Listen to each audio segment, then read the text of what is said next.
ආයුබෝවන් The Nexus YouTube නාලිකාවට ඔබව සාදරයෙන් පිළිගන්නවා. අද The Nexus YouTube නාලිකාව තුළින් ඔබ වෙත ගෙන එන්නේ ආජඤ්‍ය ජාතකය.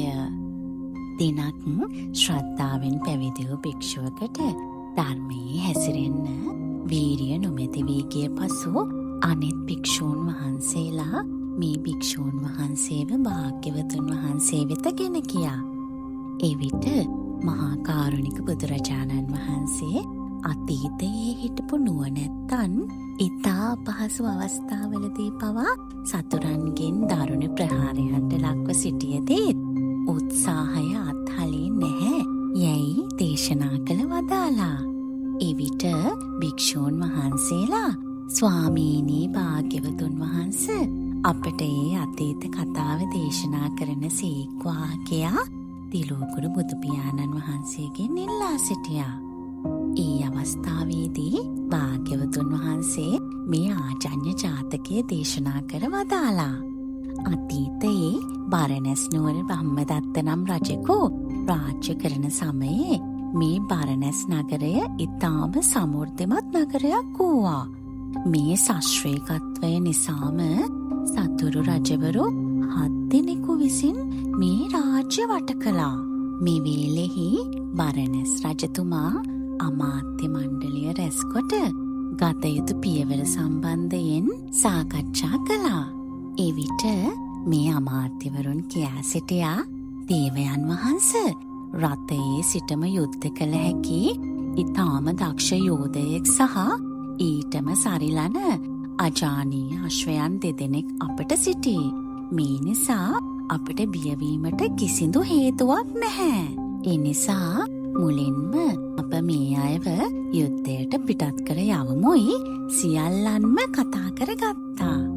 පසුව අජානීය අශ්වයන් 2 දෙනාව යුද ඇඳුමින් සරසවා රථයට යෙදෙව්වා.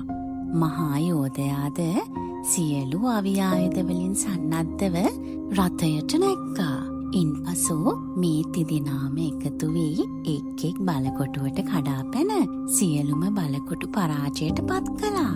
මෙසේ 6 වන බලකොටුවට කඩා පැනපු වෙලාවෙහි වැඩිමහල් අශ්වයා මාරාන්තික සතුරු ප්‍රහාරයකට ලක් වුණා.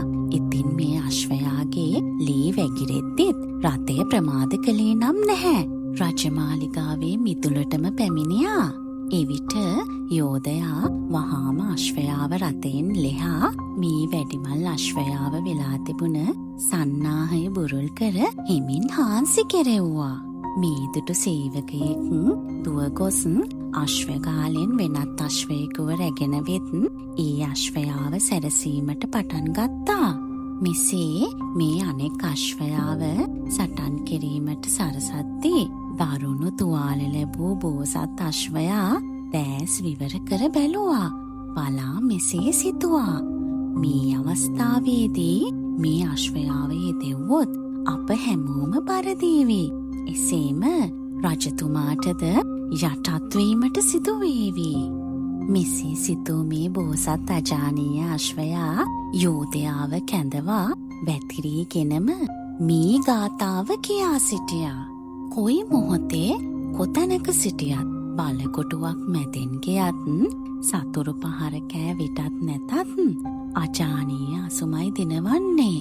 වෙළඹක දැමුවොත් පරදින්නේ. එවිට මෙය ඇසූ යෝධයා වැඩිමල් අශ්වයා තුවාල වී සිටියත් කියූ ගාථාව ඉතා හොඳින් තේරුම් ගත්තා. වහා බෝසත් අසු වෙත පැමිණ රෙදිපටිවලින් තුවාලය හොඳට වෙලා ආයෙමත් සන්නාහයෙන් සරසවා රථයට යෙදෙව්වා.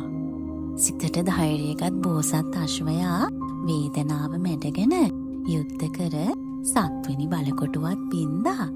ඒ රජාවත් අල්ලගෙන මාලිගාවේ දොරටුව ළඟට ආවා. මේ වන විටත් බෝසත් අශ්වයා ඉතාම අසාධ්‍ය තත්වයේ හිටියේ. යෝධයා අශ්වයාගේ සන්නාහය ලෙහා ඇලේකට හාන්සි කෙරෙව්වා. එවිට මේ බෝසත් අජානීය අශ්වයා අල්ලාගත් සතුරු රජවරුන්ව නොමරා ඔවුන් ලවා දිවුරවා නිදහස් කරන්න කියාත් රටවැසියන්ට ආදරයෙන් සලකන්න කියාත් රජ්ජුරුවන්ට අවවාද කොට මේ බෝසත් අශ්වයා එවිලෙහිම දැස් පියාගත්තා. මේ දේශනාව අවසානයේදී මේ දේශනාවට සවන් දුන් හීන වීරිය ඇතිව තිබූ භික්ෂුවගේ උත්සාහය බලවත් වී හිත ප්‍රබෝධයට පත් වුණා. එවිට භාග්‍යවතුන් වහන්සේ චතුරාර්ය සත්‍ය ධර්මය දේශනා කොට වදාලා. ඒ භික්ෂුව සියලු කෙලෙස් ප්‍රහාණය කොට උතුම් අරහත්වයට පත් වුණා. එදා ඒ බරණැස් රජු ලෙස සිටියේ ආනන්ද මහරහතන් වහන්සේ.